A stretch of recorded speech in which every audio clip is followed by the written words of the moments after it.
Hi everyone, welcome back to my channel. అందరు ఎలా ఉన్నారండి? నేనైతే చాలా బాగున్నాను. ఈరోజు అయితే ఎగ్ ఫ్రై అయితే చేస్తున్నా. ఇట్లా చేసుకుంటే టేస్ట్ బాగుంటుంది. అన్నంలోకే కాదు, చపాతీలోకి కూడా బాగుంటుందండి.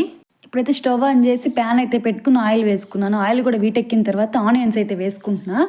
ఆనియన్స్ మాత్రం ఎక్కువగానే వేసుకోండి. ఫ్రైలోకి గ్రేవీగా బాగుంటుంది కలుపుకునేదానికి, ప్లస్ చపాతీలోకి కూడా.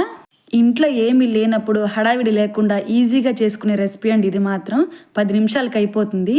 2 టేబుల్ స్పూన్ పసుపు అయితే వేసుకున్నాను. ఇప్పుడు నేను ఆల్రెడీ కోడిగుడ్లు అయితే ఉడికించి పెట్టుకున్నానండి, క్లీన్ చేసి. అవైతే హాఫ్గా కట్ చేసుకున్నాను. హాఫ్గా కట్ చేసుకుంటే బాగుంటుంది మసాలా అంతా లోపలికి వెళ్ళి.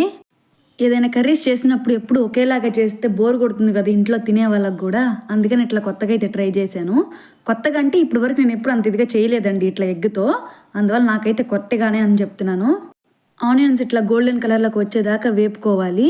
పచ్చిమిర్చి అయితే వేసుకుంటున్నాను. నేనైతే 4 తీసుకున్నానండి పచ్చిమిర్చి. నాకు స్పైసీకి తగ్గట్టుగా వేసుకుంటున్నాను నేను, పిల్లలు ఉన్నారు కాబట్టి. ఎప్పుడు ఎగ్తో రెసిపీస్ చేయాలన్నా egg rice, egg masala curry, egg tomato ఇట్లాగే చేస్తూ ఉన్నాము. ఇదైతే అసలు ఇప్పుడు వరకు చేయలేదు నేను. ఆనియన్స్ అయితే గోల్డెన్ కలర్లోకి అయితే వచ్చేసినాయి. ఇంక ఇప్పుడైతే సాల్ట్, ధనియాల పౌడరు, అట్లాగే కారం అయితే వేసుకుంటున్నాను. ఈ 3 కలిపి అయితే వేసేసుకుంటున్నా. ధనియాల పౌడర్ వేసుకుంటే టేస్ట్ అయితే బాగుంటుంది.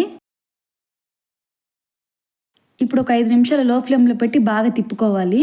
ఎందుకంటే కారం, ధనియాల పౌడర్ అన్నీ వేసాం కదా, అవి కూడా పచ్చివాసన పోవాలన్నమాట. నాన్ వెజ్ కర్రీకి కానీ, వెజ్ కర్రీకి కానీ బాగా ఫ్లేవర్ ఇచ్చేదైతే మాత్రం కొత్తిమీరే. నేనైతే ప్రతి ఒక్క కర్రీలో అయితే వేస్తాను. నాకు చాలా ఇష్టం కూడా కొత్తిమీర. కరివేపాకు తక్కువ అనమాట. మసాలాలు కూడా పర్ఫెక్ట్గా వేసుకుంటే ఏ కర్రీ అయినా బాగా వస్తుంది. బాగుండాలన్నా బాగాలేకపోవాలన్నా అంతా మన చేతిలోనే ఉంటుందండి. ఇప్పుడు ఉడికించుకున్న గుడ్లు అయితే వేసుకుంటున్నాను. 10 నిమిషాలు హై ఫ్లేమ్లో పెట్టి తిప్పుకోవాలి. తిప్పేటప్పుడు స్లోగా తిప్పుకోవాలండి, ఎందుకంటే గుడ్లు విచ్చిలిపోతాయి అనమాట. హాఫ్ కట్ చేసుకున్నాం కదా. ఫైనల్గా అయితే ఎగ్ ఫ్రై అయితే రెడీ అయిపోయింది. చూడ్డానికైతే ఎమ్మీగా ఉంది. వీడియో నచ్చితే లైక్ చేసి సబ్స్క్రైబ్ చేసుకోండి. Thank you for watching.